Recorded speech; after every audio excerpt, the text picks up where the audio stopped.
నేస్తాలు అందరికీ శుభ సాయంత్రం. జాబిలమ్మ చెప్పే మంచి మంచి కథలు మీకు నచ్చితే మా వీడియోస్ని లైక్ చేయండి, షేర్ చేయండి, అలాగే సబ్స్క్రైబ్ చేసుకోండి. మరి ఈ రోజు మనకి జాబిలమ్మ చెప్పే కథను వినేద్దామా?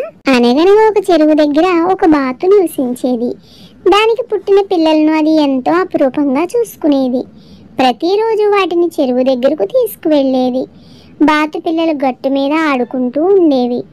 తల్లి బాతు మాత్రం చెరువులో దిగి చేపలు, పురుగులు పట్టుకుని పిల్లలకు ఆహారంగా తెచ్చేది. కొన్ని రోజులు అలా గడిచాక ఒకరోజు తల్లి బాతు పిల్లలతో ఇలా అంటుంది, రోజు నేను తెచ్చిన ఆహారం మీరు తినడం కాదు, మీరు కూడా చెరువులోకి దిగి ఆహారాన్ని సంపాదించడం నేర్చుకోవాలి. అప్పుడు పిల్లలు అమ్మతో ఇలా అంటాయి, అమ్మో, మేము చెరువులోకి దిగలేం, మాకు చాలా భయం, నువ్వు తెచ్చి పెడితే మేము తింటాం, ఇది చాలా బాగుంది అంటాయి. అలా చెప్పడంతో తల్లి బాతుకు పిల్లల గురించి రోజు రోజుకి ఆందోళన పెరిగిపోతూ ఉంటుంది. ఒకరోజు ఎప్పట్లాగే తల్లి బాతు పిల్లలను చెరువు దగ్గరకు తీసుకువెళ్తుంది. ఆహారం తెచ్చుకోవడానికి చెరువులోకి దూకుతుంది. అంతలోనే చెరువులోని పొదలలో దాక్కున్న ఒక నక్క ఒక్కసారిగా గట్టిగా అరుస్తుంది. ఆ శబ్దం విన్న బాతు పిల్లలు భయంతో చెరువులోకి దూకేస్తాయి. ఆశ్చర్యంగా వాటికి ఈదడం వచ్చేస్తుంది. నీటిలో ఆడుకుంటూ చిన్న చిన్న చేపలు, పురుగులు పట్టుకుని తింటాయి. వాటికి ఎంతో సరదాగా అనిపిస్తుంది.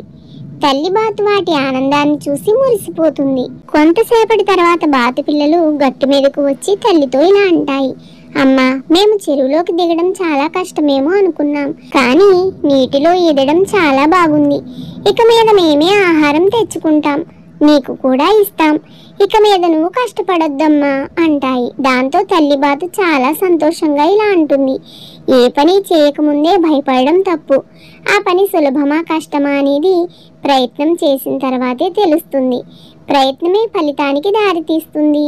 కష్టపడి సాధించిన ఫలితం ఎంత తీయగా ఉంటుందో ఇప్పుడు మీకే తెలిసింది కదా అంటుంది. అప్పుడు పిల్లలు ఉత్సాహంగా, అమ్మా, ఇక ముందు నువ్వు చెప్పినట్టే వింటామమ్మా అంటాయి.